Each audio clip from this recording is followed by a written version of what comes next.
கர்த்தருக்கு ஸ்தோத்திரம். கர்த்தருடைய நாமம் மகிமைப்படுவதாக. 145 சங்கீதம் 18 வசனத்தை நாம் வாசிக்கும் பொழுது, தம்மை நோக்கி கூப்பிடுகிற யாவருக்கும், உண்மையாய் தம்மை நோக்கி கூப்பிடுகிற யாவருக்கும் கர்த்தர் சமீபமாய் இருக்கிறார். ஆமென், ஹல்லேலூயா.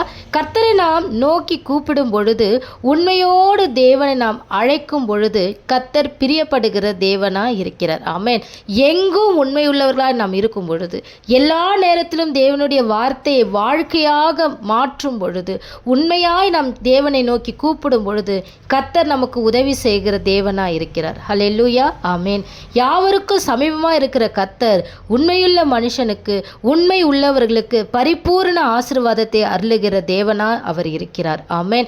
மனதார உள்ள உணர்வோடு, அப்பா பிதாவே என்று உணர்வோடு கர்த்தரை நோக்கி ஒவ்வொரு நாளும் கூப்பிடும் பொழுது கர்த்தர் நம் அருகிலே இருந்து ஹல்லேலூயா, என் மகனே என் மகளே என்று அழைக்கிற தேவனா இருக்கிறார். கர்த்தர் உங்களை ஆசீர்வதிப்பாராக.